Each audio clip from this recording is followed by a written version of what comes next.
প্রিয়াঙ্কা চোপড়া বর্তমানে ঘাঁটি করেছেন হলিউডে এবং এর সাথে সেখানে কাজও করছেন একবারে চুটিয়ে। সঙ্গে মেয়ে মালতি মেরি ও মার্কিন স্বামী নিক জোনাসকে নিয়ে সুখের সংসার তো রয়েছেই। হলিউডে বর্তমানে কাজ করলেও বলিউড নিয়ে এই বছরে বেশ কিছু সাক্ষাৎকারে বিস্ফোরক মন্তব্য করতে দেখা গিয়েছে প্রিয়াঙ্কাকে। তাকে একঘরে করা হয়েছিল বলিউড ইন্ডাস্ট্রিতে উল্লেখ করে তিনি দাবি করেছেন বলিউড সিনেমার নির্মাতারা তার স্তন থেকে শুরু করে গায়ের রং নিয়ে হেনস্থা করেছেন। খুব স্বাভাবিকভাবেই এসব নিয়ে দেশে অনেকবার কটাক্ষের মুখে পড়েছেন এই অভিনেত্রী। তার করা ভারতীয় ছবি মানেই তো শুধু নিতম্ব আর স্তন প্রদর্শন, এই মন্তব্য কয়েকদিন আগেই ভাইরাল হয়েছিল ইন্টারনেট দুনিয়ায়। ধেয়ে এসেছিল নাটা কটু কথা ভারতীয় দর্শকদের থেকেই। এমনকি নিজের খালাতো বোন বলিউড অভিনেত্রী পরিণীতি চোপড়ার বিয়েতে না আসার কারণেও সমালোচনার শিকার হচ্ছেন তিনি। তার মাঝে এলো আরও এক খারাপ খবর, তিনি নাকি সরে দাঁড়িয়েছেন দিল চাহতা হে সিনেমার পরিচালক ফারহান আক্তারের সিনেমা চিলে যারা ছবিটি থেকে, যেখানে প্রিয়াঙ্কার অভিনয় করার কথা ছিল এই সময়ের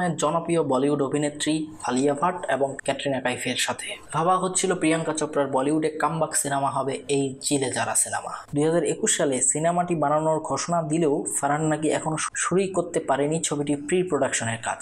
এখন শোনা যাচ্ছে সিনেমার চরিত্রগুলোর জন্য বড়সড় পরিবর্তনের জন্যই নাকি এত দেরি হচ্ছে ছবির কাজ শুরু করতে। তবে সম্প্রতি ফারহান তার ছবি পিছিয়ে যাওয়া নিয়ে কথা বলেন যে আমাদের তারিখ নিয়ে সমস্যা হচ্ছে। বিশেষ করে হলিউডের ধর্মঘটে যা ঘটলো তা প্রিয়াঙ্কার তারিখগুলোকে সব ছেটে দিয়েছে এবং সব মিলিয়ে আমাদের একটা গোলমালের মধ্যে ফেলে দিয়েছে। আমি বিশ্বাস করতে শুরু করেছি ছবির নিজস্ব একটা ভাগ্য আছে, তাই যখন হবে তখন দেখা যাবে। কিন্তু বলিউডের ভিতরের খবর অন্য কিছু। সত্যিটা হলো প্রিয়াঙ্কার স্ক্রিপ্ট পছন্দ হয়নি এবং তিনি সিনেমাটিতে অভিনয় করতে রাজি হননি। ফলে বন্ধু ফারহানকে সিনেমাটিতে অভিনয়ের ব্যাপারে না করেছেন প্রিয়াঙ্কা। এর আগে ফারহান আক্তারের সাথে দ্য স্কাই ইজ পিঙ্ক সিনেমায় অভিনয় করেছিলেন প্রিয়াঙ্কা। বোন পরিণীতি চোপড়ার বিয়েতে ভারতে আসার কথা ছিল এবং একই সঙ্গে ছবির চুক্তিতে সই করার কথা ছিল তার, কিন্তু সৃজনশীল মতভেদের কারণে কথা আর এগোয়নি বলে বলিউড পাড়ার খবর। যখন একটি সিনেমা প্রাথমিক পরিকল্পনা অনুযায়ী চলতে ব্যর্থ হয় তখন পরিচালকের সময় লাগে একটি নতুন উপায় কল্পনা করতে।